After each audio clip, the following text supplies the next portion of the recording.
أحبائي طلبة وطالبات الصف السادس الابتدائي، أهلا ومرحبا بكم في حلقة جديدة. معادنا النهاردة مع رائد النهضة الحديثة في مصر مع علي مبارك. هنتعرف فيه في الفصل الأول على نشأته والمشكلات اللي قابلته في بداية حياته. تعالوا نستمع مع بعض.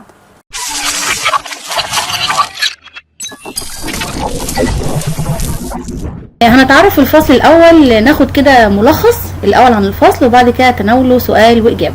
ملخص الفصل الأول: في زمن محمد علي الكبير كان الحكام يفرضون الضرائب الباهظة على الفلاحين، ومن يتأخر منهم عن دفع هذه الضرائب يجلد ويهان ويسجن. وكان الفلاحون العاجزون عن دفع الضرائب يهربون من بلادهم خوفا من الجلد والسجن، ويذهبون إلى بلد لا تصل إليهم فيه يد الحاكم الظالم ولا يعرفهم فيه أحد. وفي قرية من قرى مديرية الدقهلية تسمى برمبال الجديدة استقرت أسرة علي مبارك بعد فرارها من قريتها الأولى الكوم والخليج اللي كانت موجودة على بحر طناح. وطابت الحياة فيها لهذه الأسرة وكثر عددها حتى قاربوا 200 وعرفوا باسم عائلة المشايخ. كان منهم أو اتسموا ليه بعائلة المشايخ؟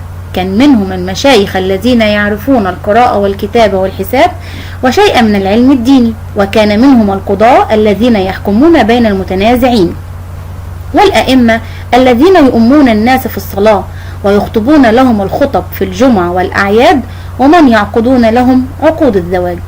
ولهذه الأسباب كانت هذه الأسرة محل تقدير من أهل القرية والحكومة التي أعطتها قطعة من الأرض تزرعها وتنتفع بغلتها وتستعين بها في أداء الأعمال الخيرية التي تقدمها لأهل القرية وعافتها من جميع الضرائب. في تلك الأيام ولد للشيخ مبارك ولد سماه عليا. كان لميلاده فرحة كبيرة في القرية مجاملة لأبيه الشهم العطوف وأمه الكريمة التقية. كان ذلك في عام 1823 ميلاديا 1239 هجريا. وقضت القرية أياما سعيدة، لكن لم تدم هذه السعادة، ولكن الحكومة بعد ذلك زادت الضرائب زيادة كبيرة، فقد فرضت الحكومة الضرائب على كل الأراضي التي تحت يديه والأرض التي كانت الدولة قد أعطته إياها، كما أجبرته الحكومة على قبول قطعة أرض أخرى فر أصحابها منها وتركوها بما عليها من الديون المتأخرة التي لم يستطيعوا سداد ديونها. وأمام كل ذلك اضطر الشيخ مبارك أن يبيع كل ما يملك حتى أثاث منزله، ولكن ذلك لم يفي بالضرائب. لم يبقى أمام الشيخ مبارك إلا أن يفر من قريته ومن مديريته كلها كما صنع أجداده حين فروا من قرية الكوم والخليج. اتجه الشيخ مبارك وأسرته إلى ناحية الشرق، وكان عمر علي مبارك نحو 6 سنوات حتى بلغ مديرية الشرقية، وانتهى به الرحيل إلى بدو في الصحراء يرعون الأغنام ويسكنون خيام الشعر يسمون عرب السماعنة. ارتاح الشيخ علي مبارك لهم ونزل بينهم وصروا به، فقد كانوا يبحثون عن فقيه يرجعون إليه في أمور دينهم ودنياهم، ووجدوا فيه هذه الصفة فأحبوه وبنوا له جامعا وجعلوه إماما لهم. بعد ما سمعنا الملخص هنروح للمناقشة سين وجواب. صف ما كان يحدث للفلاحين في عهد محمد علي الكبير. كان الحكام يفرضون الضرائب الباهظة على الفلاحين، ومن يتأخر عن تسديد هذه الضرائب يجلد ويهان ويلقى به في السجن. لماذا كان يفر الفلاحون من بلادهم تاركين أرضهم لعجزهم عن دفع الضرائب وخوفهم من الجلد والسجن؟ ما اسم القرية التي فر منها أسرة علي مبارك؟ كان اسمها قرية الكوم والخليج. وأين تقع؟ كانت على بحر طناح. اسم المقر الجديد الذي استقر فيه أسرة علي مبارك كانت قرية من قرى مديرية الدقهلية، وهي قرية برمبال الجديدة. بما عرفت أسرة علي مبارك؟ ولماذا عرفت باسم عائلة المشايخ؟ وذلك لأن كان فيهم المشايخ الذين يعرفون القراءة والكتابة والحساب، وشيئا من العلم الديني الذي يحتاج إليه أهل القرى.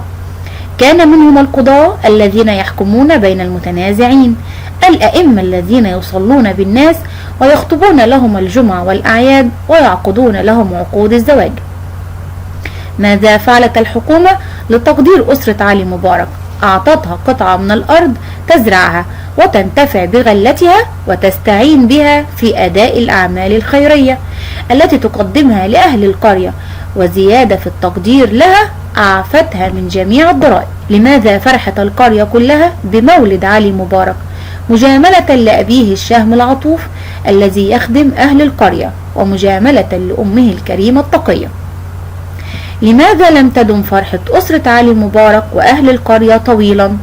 لأن الحكومة قد زادت الضرائب زيادة كبيرة، وضج الناس وعجزوا عن الدفع، لأنه ليس لديهم مال يدفعونه لهؤلاء الحكام الذين لا يشبعون من المال، وأجبرته على قبول قطعة أرض فر منها أصحابها وتركوها بما عليها من الديون المتأخرة التي عجزوا عن سدادها، وأوصت عليه أن يؤدي جميع تلك الديون سريعا.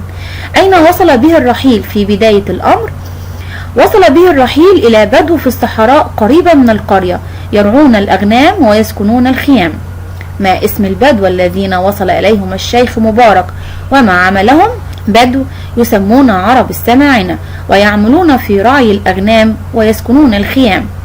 هل ارتاح الشيخ مبارك لبدو عرب السماعنة ولماذا؟ نعم، ارتاح لهم ونزل بينهم وسر بهم لشهامتهم وكرمهم، وبنوا له جامعا وجعلوه إماما لهم. في نهاية الفصل الأول اتعرفنا ليه سمينا عائلة علي مبارك عائلة المشايخ. استنونا في حلقة جديدة لتكملة أحداث الفصل الثاني، والسلام عليكم ورحمة الله وبركاته.